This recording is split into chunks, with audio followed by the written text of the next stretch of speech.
In the fall of 2010, Nancy Cushman and Angela Brooks, who were 17 and 19 years old, respectively, both lived in the area of Augusta, Georgia, a region I've discussed pretty extensively on this podcast in the past.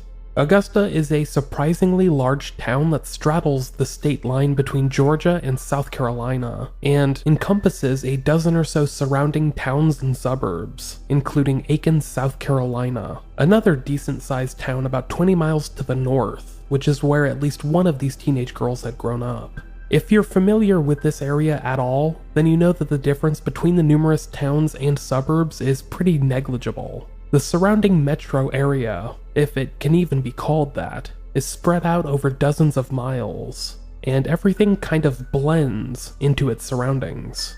The Augusta metro area includes not only Augusta itself, but North Augusta, Aiken, and everything else over approximately 150 square miles. This is the setting that Nancy and Angela found themselves in through 2010, when they started to become incredibly close with one another.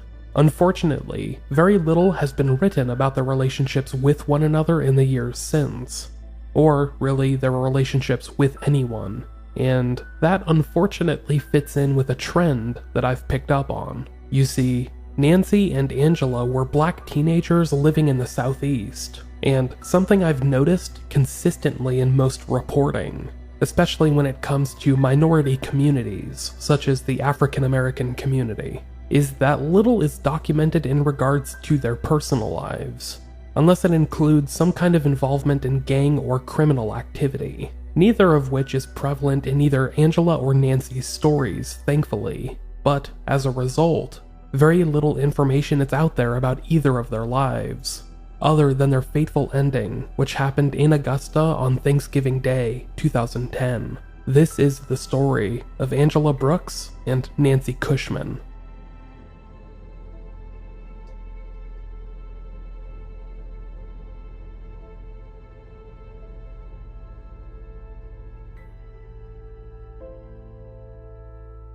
Angela Misha Brooks was born on June 22nd, 1991, making her just a couple of years older than her eventual friend, Nancy. While there is very little public information available about Angela's life, we do know that she came from a broken home and was raised in a single-parent household. Her family lived together in Warrenville, South Carolina, located just outside of Aiken, about 15 miles northeast of Augusta. And Angela would be close with her mother, Marilyn, as well as her two siblings, Darylyn and Stephen.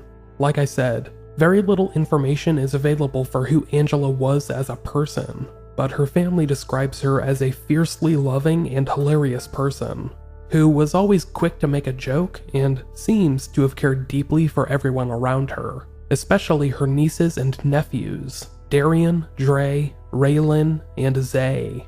In the years to come, her family would describe her as a grandchild, niece, cousin, friend, and a child of God. Eventually, Angela would end up becoming close friends with another young woman named Nancy, who was a little more than 1 year younger than her. Nancy Lubell Cushman was born on December 27th, 1992. The daughter of Moses and Maxine Cushman, Nancy had one brother, Michael, and 3 sisters, Irvina, Peaches, and Jessica, as well as a large assortment of aunts, uncles, cousins, and other relatives, who all loved her as if she was their own child. As a teenager, she would give birth to a child of her own, a daughter named Faye, whom she doted upon. Nancy had grown up in the area of Beach Island, South Carolina, a small, unincorporated community in Aiken County, South Carolina, which was just east of Augusta. But as of 2010, she had moved closer to Aiken, to the town of Warrenville, which Angela also lived in. There, the two had somehow become close friends, and were reportedly inseparable through the latter half of the year. I won't try and pretend to know the nuances of Angela and Nancy's friendship, nor pretend to know their origins together. The two had become close friends through 2010, and their fates would be forever intertwined due to the events that would unfold during that holiday season.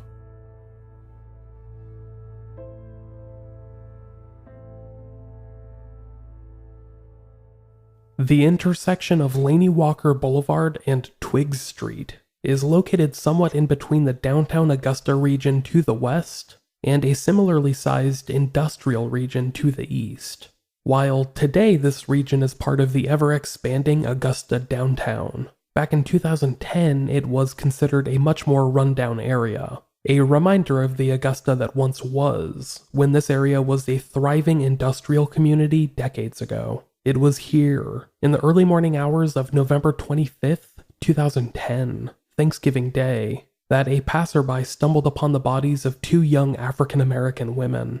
The bodies were found right across the street from a mini-mart, in a sparsely wooded area located next to some abandoned railroad tracks. The individual who discovered the bodies had happened upon them at around 2:30 that holiday morning, discovering that each had been shot at least once and were undoubtedly deceased at their time of discovery. This passerby then called 911, who dispatched a local officer to the scene. Officers with the Richmond County Sheriff's Office arrived at the scene quickly, due to their office being less than a mile away from the crime scene. They would be overseeing the investigation for the foreseeable future, and immediately set out to canvass the surrounding area, hoping to learn as much about this double murder as possible, which would bring the grand total of homicides in Richmond County that year up to 37.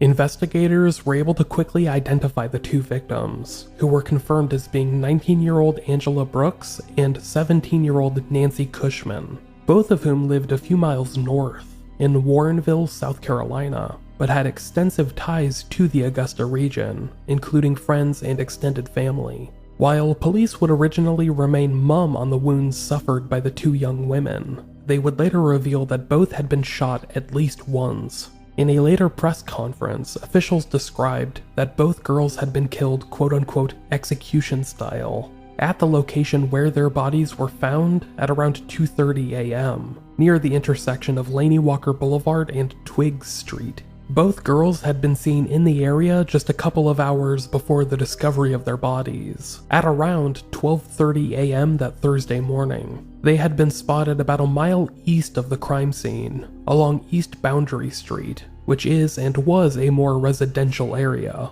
There, they had allegedly been spotted along with an unidentified black man, who was unknown to even the girls' closest friends. Sean Johnson, one of the girls' friends, told local news station WAGT, quote, "You could see through the front of Nancy's Escalade. You could see the third person in the car. He was sitting behind Nancy. I don't know who it was."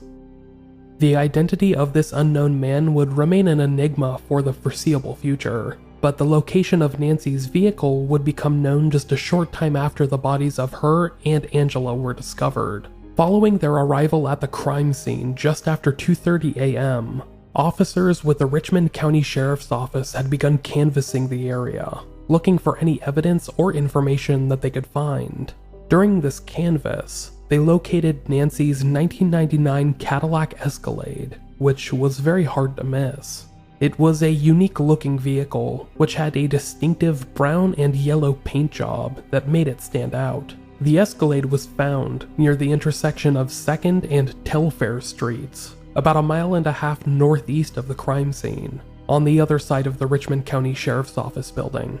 This was about a block away from where the victims had last been seen alive, and based on evidence obtained by police, it was believed that the person or persons responsible for killing Nancy and Angela had driven the vehicle to this location after shooting them. Most of this information would start trickling out over the next several hours, as many were waking up to prepare their holiday meals.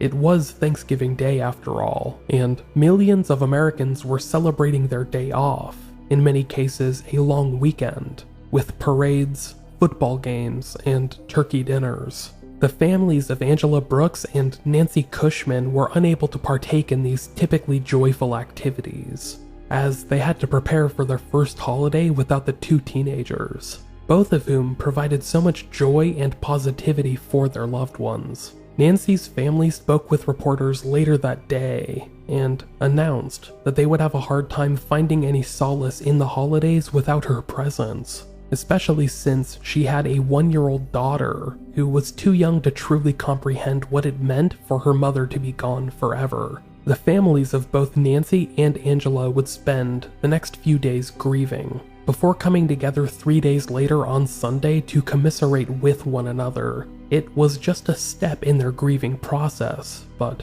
a necessary one. Both girls would be laid to rest in ceremonies over the next couple of weeks, while the investigation into their tragic deaths continued. Eventually, police would announce that they were on the lookout for a person of interest, a man that they believed had been seen with the two girls shortly before their death.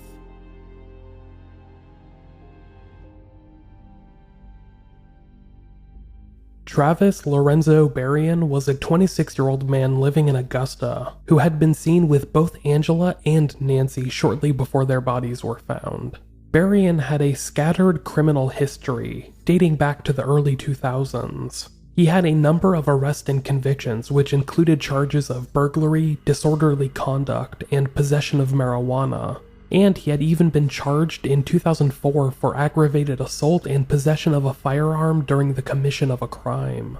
His most recent and noteworthy conviction, though, came in 2008, when he was sentenced on a litany of charges including aggravated assault, second-degree criminal damage to property, and criminal use of an article with an altered identification mark. That February, he was sentenced to 5 years in prison and 6 years probation, but he was released from custody just a year or so later, ending up back on the streets of Augusta, where he had encountered both Angela Brooks and Nancy Cushman.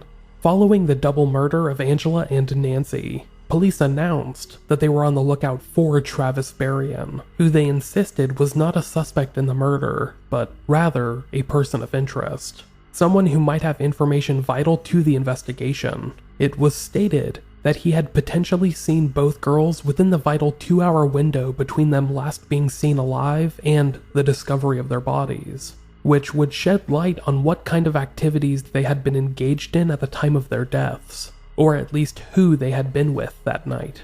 The day that the girls' bodies were found, police announced that Travis Barian was wanted for questioning. Leading into the holiday weekend, police emphasized that he was not a suspect, but that would kind of change over time, as he became harder to locate. Wherever he was, he seemed to have gone to ground, and was proving tough for police to track down. By the following Monday, November 29th, 2010, 4 days after Angela and Nancy were killed, Travis Barian was publicly outed as a suspect by law enforcement. During a press conference, Richmond County Sheriff's Captain Scott Peebles described a on-again, off-again relationship that Barian had recently had with one of the victims, 17-year-old Nancy Cushman. Quote, "They had had some significant issues leading up to Thanksgiving morning that I cannot get into." In addition, it was announced that multiple witnesses had spotted Barian with Angela and Nancy earlier that night, and the two girls had apparently made a concerted effort to visit him just hours before they were killed, for a reason that has never been disclosed. This would make Travis Barian one of the last known people to have seen the girls alive, and based off of his relationship with Nancy, which police described vaguely as strained, this would have given him some kind of motive to commit the crime. At the same press conference, Captain Peebles shied away from implicating Barian as their prime suspect, but stated, quote, "We have speculation right now, and we have ideas on motive. We have many theories floating at this point." As police continued their search for Travis Barian, one of the last people seen with the two victims, they also continued their investigation into other aspects of the case. During the November 29th press conference, the Richmond County Sheriff's Office released more information about the case to the public, including new details about the murders themselves and who investigators believed might be responsible. According to detectives, Nancy and Angela had been killed by at least 2 men, who had led them into the small patch of woods where their bodies were found. Police also disclosed the detail that each young woman had been shot once in the back of the head, which they described as an execution-style double murder. More specifically, Captain Peebles described, Quote, "At some point after being led there, the victims were placed side by side and shot execution style at that position. They were at least kneeling, possibly lying on the ground." Following the shooting, the killer, or likely killers, had apparently fled in Nancy's SUV. According to Captain Peebles, quote, "It is believed the suspects then drove the victim's vehicle from the scene to the location on 2nd Street, where it was abandoned." Perhaps the most intriguing piece of evidence released by police during the press conference came in the form of a short video, which was security footage from a convenience store located along Wrightsboro Road, approximately 5 miles away from the eventual crime scene, that had been taken at around 12:20 a.m., just before the girls were supposedly last seen alive. The security footage did not show either of the two girls, but showed Nancy's 1999 Cadillac Escalade pulling into the parking lot of a convenience store, and 2 African-American men getting out of the SUV to walk into the store. At least one stepped out from the back seat, and he was identified by police at the time as Travis Barian, although that would prove to be incorrect. It was someone else entirely. Police were unsure whether or not Angela and Nancy were even in the vehicle at the time, as the driver of the SUV could not be made out in the footage, and neither girl could be spotted inside or outside of the car. It is possible that they were both in the Escalade at that time, but without a time machine, there's no way to know for sure. Within hours of the press conference, police were able to identify the 2 men seen in the security footage. Both were brought in for questioning later that day, Monday, November 29th, and were eventually cleared of any involvement. Neither were believed to have participated in or have knowledge of the double murder, and police would refuse to publicly name either of them. However, investigators would definitively state that neither were Travis Barian, the 26-year-old Augusta native who remained the #1 suspect in this case. From this point forward, the story would enter a long period of static. I'm not just talking about days or weeks of inactivity, but rather months, if not years, where nothing of importance was reported upon. There was essentially no movement in the case at all over the next few years, other than a brief mention here or there in the local newspapers. Police would state that the case was still actively being worked on, but they could not disclose the name of any new suspects or what they were actually doing to help solve this double murder. Travis Lorenzo Barian would remain the only named suspect in this case, and was considered at the very least a person of interest moving forward. Police would eventually track down Barian, detain him, and bring him in for an interview, but he was released shortly thereafter. Police never released a statement explaining how or why he had been released, but he was never cleared of involvement, at least not publicly, with many believing him to still have knowledge of what unfolded early that morning back in November of 2010. As I mentioned earlier, Travis Barian had an extensive criminal history spanning over a decade.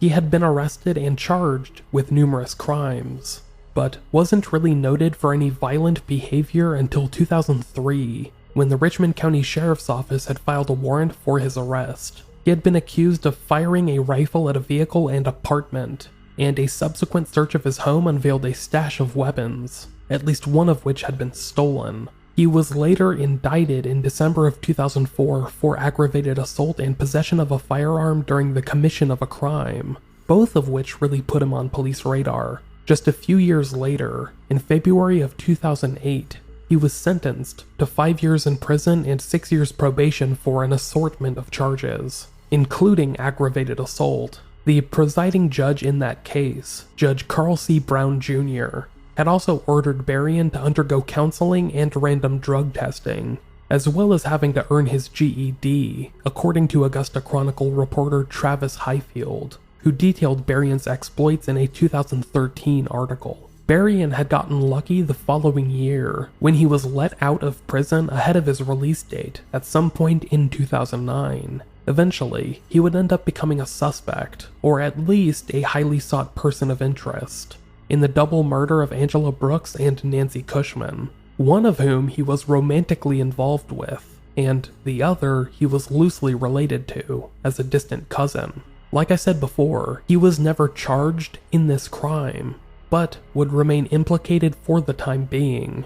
Police had detained and questioned him, but they never pressed any charges, or spoke about his potential involvement. In 2012, Barian would get into legal trouble yet again when he was charged with hindering the apprehension of a felon alongside 2 acquaintances. All 3 had allegedly helped shelter 2 men that had shot and killed another man named Charlie Jones III in Augusta, Georgia. Like the other crimes he had been arrested for, Travis Lorenzo Barian was somehow able to eke his way out of any long-lasting trouble, and would find himself free and clear for the time being. This leads us to the summer of 2013, roughly 2.5 years after the murders of Angela Brooks and Nancy Cushman. That was when an unrelated story began to play out in Statesboro, Georgia, about 80 miles southeast of Augusta. On June 30th, 2013, a pastor named Micheal Anthony Riley was shot and killed inside his home in Statesboro, Georgia. While the crime was originally labeled a mysterious home invasion, police would quickly begin to untangle a complicated web of deceit which implicated Riley's wife, as well as her daughter and her daughter's boyfriend, Katrina Ledford and Terrell Momum, respectively. The latter, who in a plot twist, was incarcerated at the time. You see, Terrell Momum was an inmate at Dooley State Prison who had become romantically involved with Katrina Ledford, the victim's stepdaughter. He eventually learned that his girlfriend's mom was looking for a way out of her marriage, and using a contraband cell phone he had in his prison cell, he was able to ensnare some associates into the plot he was cooking up, one of whom was allegedly Travis Barian. In the weeks after Micheal Riley's murder, police would discover this plot, and seem to figure out who all was involved. This included Travis Lorenzo Barian. A warrant was issued for his arrest, unbeknownst to him, and he seemed to carry on with his life as if nothing had happened, returning to Augusta, Georgia. On Tuesday, July 23rd, 2013, roughly 3 weeks after the murder of Micheal Riley, Barian was called into a local Augusta area probation office for a check-in. It was just after 4 p.m. when the now 29-year-old Barian showed up, and police moved in to take him into custody. Barian was unwilling to go down peacefully though, and he reportedly pulled out a gun that he had been hiding on his person, engaging in a brief struggle with female probation officer Latasha Warren, who had been with the department for over 7 years. In the ensuing seconds, both Barian and Officer Warren would be shot, with their scuffle ending just moments later. Backup arrived and attempted to stabilize the 2 wounded individuals, with Officer Warren having been shot in the abdomen once. Travis Barian's wounds seemed to be much more dire, and both were then rushed to the nearby Georgia Regents Medical Center, where Officer Warren was quickly stabilized. Travis Barian, though, was dead within the hour, being pronounced dead at 4:53 p.m. A subsequent investigation of the shooting revealed that Travis Barian had indeed been carrying a concealed weapon, which, as a former felon, was illegal in and of itself. Barian was still believed to have been involved in the plot to murder Micheal Anthony Riley over in Statesboro, Georgia, having been one of the 2 alleged gunmen that had rushed inside and shot him. An arrest warrant had been issued just prior to his death, but his death meant that the investigation into him as a suspect essentially came to an end, since it's almost unheard of to try and convict a dead man. We already know that Travis Barian had ties to criminal acts. He was, by definition, a convicted felon, whose crimes and alleged crimes spanned the gamut from property crimes to simple drug possession to violent crime, including aggravated assault and alleged murder. He was implicated in the 2013 shooting death of Statesboro pastor Micheal Anthony Riley, and was only able to escape justice in that case because he had died during an altercation with police as they attempted to bring him into custody. In fact, he had shot at and wounded a police officer in that scuffle, which by itself would have been worthy of life imprisonment, or capital punishment had the arresting officer been killed. In the shooting death of Micheal Riley, Barian was alleged to have been one of the gunmen, alongside another man named Terrence Ray Griswold, who was also from the Augusta area and billed himself as a 30-year-old music producer. Griswold was actually acquitted for Riley's death in 2014, after telling police that he had lent Barian his cell phone, which was the incriminating evidence proving he had traveled to and from Augusta and Statesboro at the exact time of the murders. As far as we know, Griswold is and was totally innocent, but his innocence rests upon the assumed guilt of Travis Barian, who was never able to stand trial. At the end of the day, we have to ask ourselves, why was Travis Barian so willing to resist arrest that he was ready to shoot and potentially kill a member of law enforcement? He had to have known that pulling a gun while being arrested was almost always going to be a bad move, and was a life-altering decision that would almost undoubtedly result in serious jail time if not his own death. He was throwing away the rest of his life in doing so, and why? The reason is hard to comprehend for me years after the fact, unless we just assume that he was guilty of at least one violent murder. Police have long suspected that Angela Brooks and Nancy Cushman had been killed by at least 2 men, due to them likely being killed at the same time and them kneeling or laying side by side, as officials noted in their press conference back in November of 2010. Barian was implicated by police as potentially being involved, not only because of his personal connection to both victims, but because he had a checkered past which included violence, as well as being one of the last known people to have seen Angela and Nancy alive. Then, less than 3 years later, we have Travis Barian implicated in yet another violent crime, this time the arranged hit of Michael Anthony Riley, where he seems to have acted alongside another gunman. Maybe I'm just crazy for pointing out this pattern that I think is obvious, but we have at least 2 murders in as many years, where at least 2 gunmen had acted in tandem to murder someone. And in both cases, we have Travis Barian, a convicted felon with a violent criminal history, at the center of it all. Unfortunately, because he died in July of 2013, Travis Barian went to the grave with the secrets that only he possessed. Secrets that the loved ones of both Angela Brooks and Nancy Cushman will never know.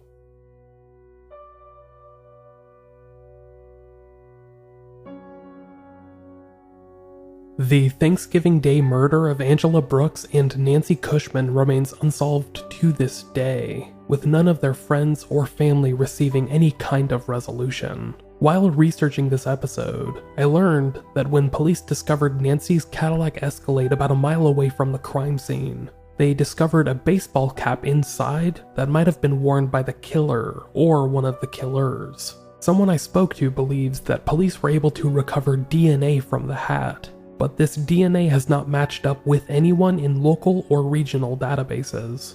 With advancements in DNA testing, that could change any day now. Hopefully, if this DNA does exist, Richmond County has been able to carefully protect it and are willing to have it tested. With all of the recent advancements in crime-fighting technology, they would be crazy not to, if only to help 2 families find justice years after the fact. This story is tragically not one that gets a lot of attention. In fact, outside of some news articles published in the immediate aftermath of the murders, there has been surprisingly little coverage of this case in the years since. Angela and Nancy quickly became footnotes in the nearly unending chronicle of Richmond County's list of homicides, and other than a 2015 article published in the Augusta Chronicle, which detailed the status of the case 5 years later, there has been no mention of the girls on any sort of medium since. That includes print, broadcast, or even podcast journalism. That is, of course, not mentioning the random post here and there on the Facebook page set up by Angela's family members, in which a few of her loved ones remember her life on her birthday and the anniversary of her death.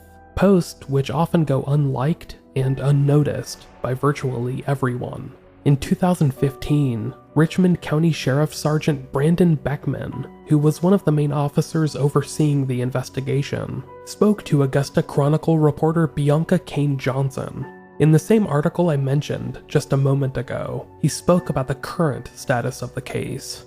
Quote, They were young, and it was 2 females. That doesn't happen often. Usually when females are involved, it's some sort of domestic, but that doesn't appear to be the case here.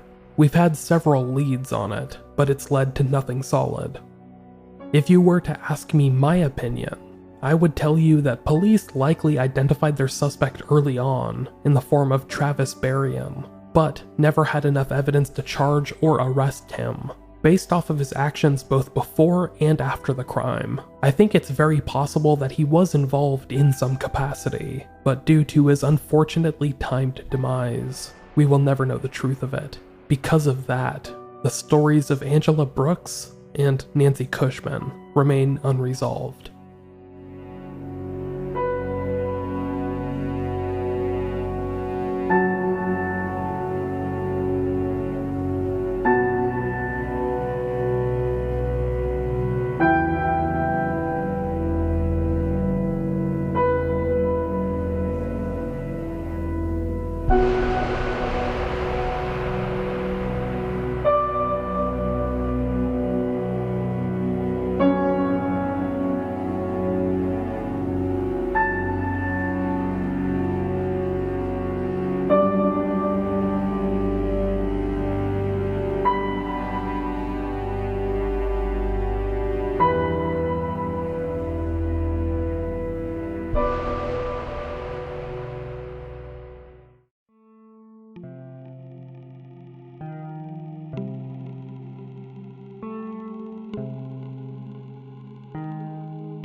Thank you for listening to Unresolved. This episode has been researched, written, hosted, and produced by myself, Micheal Whelan. The music you're hearing right now is the Unresolved theme song, written and composed by Ailsa Traves. The rest of the music from this episode was composed by myself through Amber Music. To learn more about Unresolved, you can head to the podcast website at unresolved.me. There, you could find all of the relevant podcast information you might need, transcripts of each episode, a list of sources for each story, links to the social media pages, an email contact form, etc. Once again, that's at unresolved.me. If you would like to support the show, you can either click on the store icon at the top of the website, or you can go directly to Patreon, where, in exchange for a monthly donation, you can get access to some pretty cool perks, such as commercial-free episodes, Unresolved stickers, magnets, and coasters, bonus mini-episodes, access to the Patreon-only show Resolved, and even a producer credit. I'm always looking to add new perks, so if you have any ideas, just let me know what you would like to see. Before I go, I would like to thank the awesome and highly esteemed producers of Unresolved, who help keep the lights on, help me keep my dog and cat, Rocky and Bullwinkle, fed, and support the show each month through Patreon. These producers are Maggie James, Ben Crocum, Roberta Jansen, Matthew Brock, Quill Carter, Peggy Bellarda, Evan White, Laura Hannon, Catherine Vattalaro, Damian Moore, Astrid Nair, Amy Hampton Miller, Scott Meesey, Stephen Wilson, Scott Patzold, Marie Vengland, Emily McMeehan, Lori Rodriguez, Jessica Yount, Amy McGregor, Danny Williams, Brian Rollins, Sue Kirk, Sarah Moscaritolo, Lauren Harris, and Thomas Ahern for the rest of you. Thank you so much for listening, and make sure to share the podcast with your friends and family, and anyone else who might be interested. But most importantly, stay safe. I'll hopefully be back with another episode next week, and maybe my pesky allergies will be gone by then. But I will talk to you later.